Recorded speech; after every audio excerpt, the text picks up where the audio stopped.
Welcome to this lecture series in linear algebra. In this lecture, we'll learn a very nice decomposition theorem applicable to any endomorphism. And all we need to know basically is what is meant by a direct sum. Of course, we need to know more things, but let me just recall what's the meaning of this. So when we have a vector space V and we have two subspaces U and W, we write this to mean that first of all, this happens, which means that any vector in V can be written as the sum of a vector in U and a vector in W, and uniquely so. So not just that this is the case, but that for each vector V, there is a unique element in U and a unique element in W such that this happens. But it turns out that this is equivalent to saying that this is the case.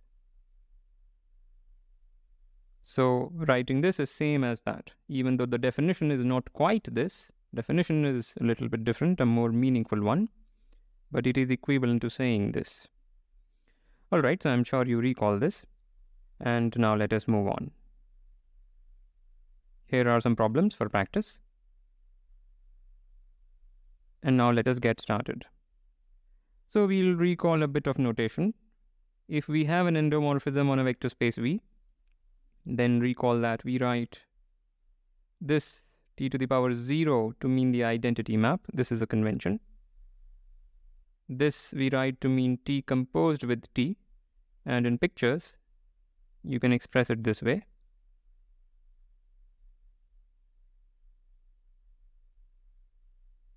So that's one way to depict t square or t to the power 2. Similarly, we have t to the power 3.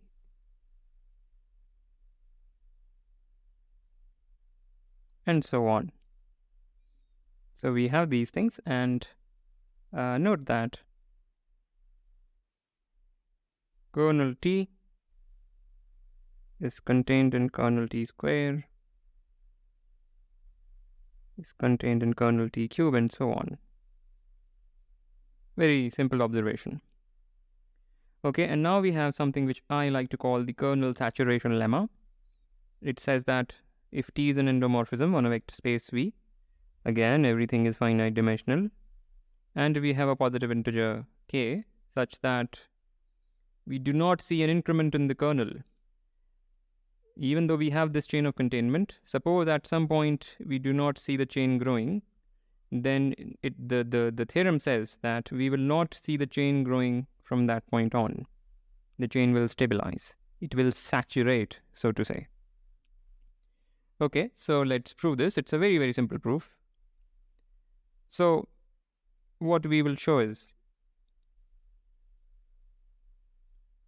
this is the case.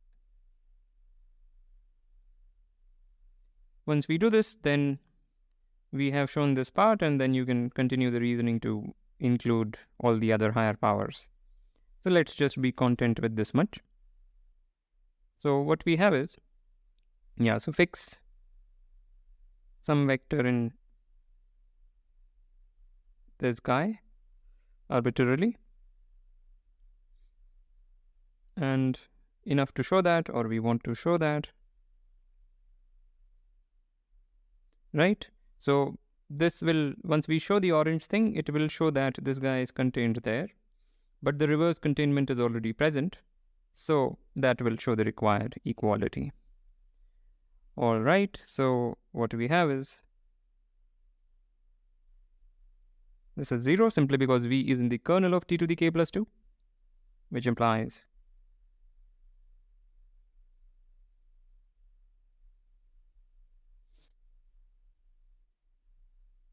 that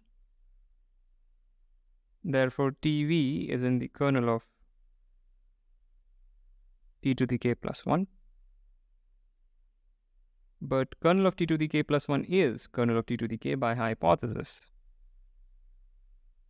So therefore this lies there, and hence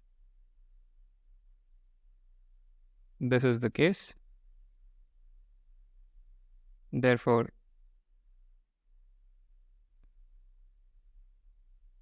we have that. which is same as saying V is in the kernel of t to the k plus 1. But once again, kernel of t to the k plus 1 is kernel t to the k by hypothesis, and therefore we are done. This shows the orange thing and we are done.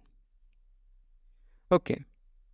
So an immediate corollary of the kernel saturation lemma is the following. If we have an n-dimensional vector space and we have an endomorphism T on it, then kernel of T to the n, this is the dimension, is same as kernel of T to the n plus 1, is same as kernel of T to the n plus 2, and so on. So why is this? So here is the proof. If there is some k such that this happens, then immediately this happens, immediately by the kernel saturation lemma. So then clear by KST or KSL, kernel saturation lemma or theorem, whichever you want to call it. So we may assume otherwise. So otherwise, consider this chain.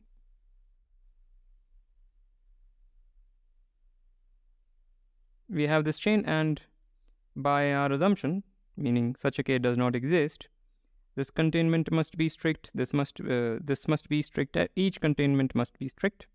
So we slash out the equal to sign. So this must be the case, and therefore this has to be a non-trivial subspace. Because if this were the trivial subspace, that would mean T is injective, and hence T would be an isomorphism.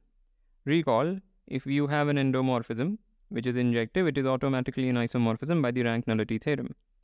So if this were the trivial subspace, T would be an isomorphism, and hence this would be an isomorphism, and hence each of them would be the trivial subspace, and therefore these containments wouldn't be strict.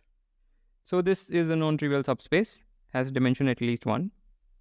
By the strict containment, this should have dimension at least 2.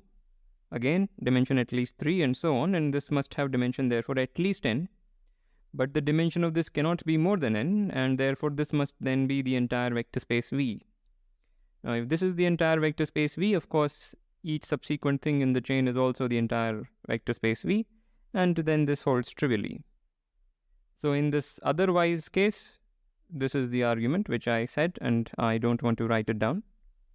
And in the non-otherwise case, the statement is clear by the kernel saturation lemma.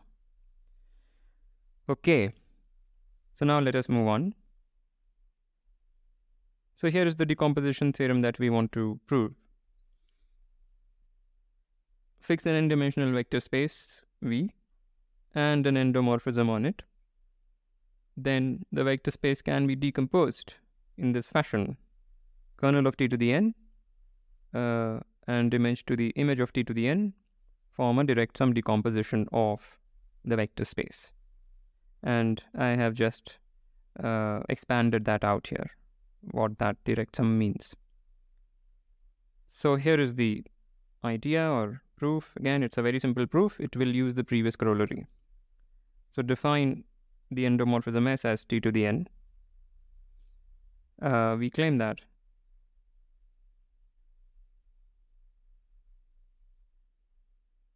so this claim is part of the direct sum statement. Okay, so pick something here arbitrarily.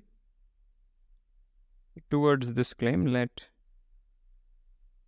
V be some arbitrary element in this intersection. And we will show that V is 0. So then, in particular,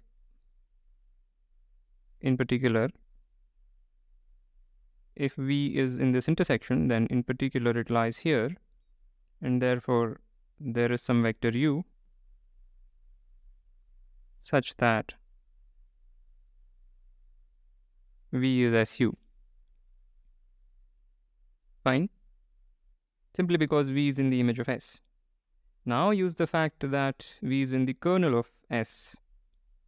Therefore,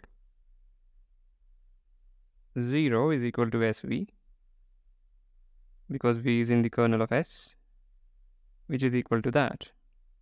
But that is equal to this, which is equal to that. Sorry, this is a U.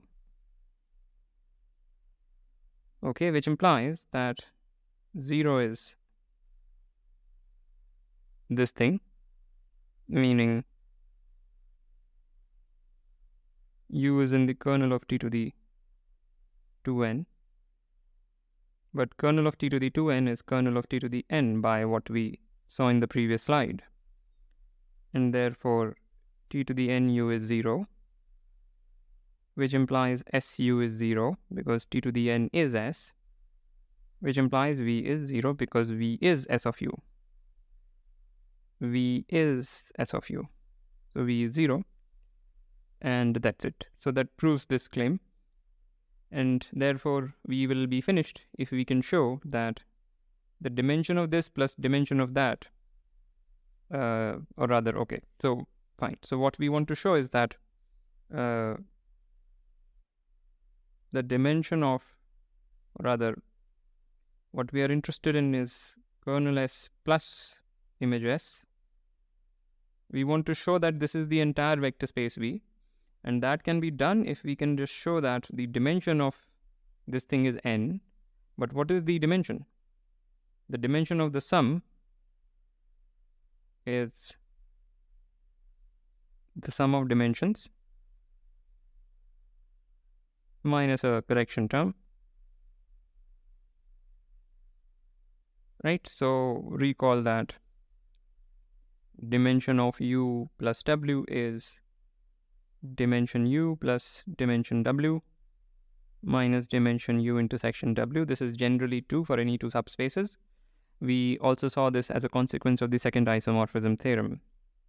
Alright, fine, but we have already shown that this is the trivial subspace, and hence we can erase this from this equation because that quantity is 0. So therefore we see that the dimension of the sum is the sum of dimensions. But now apply rank nullity theorem to the endomorphism S. To the endomorphism S, and by the rank nullity theorem, the dimension of the kernel plus the dimension of the image is the dimension of the parent space, which is n, and we are done. So we have shown both these things, and hence we have proven the direct sum statement.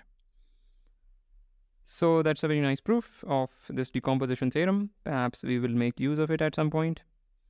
And with that, I want to end this lecture. As usual, like, comment, share, subscribe, and I will see you next time.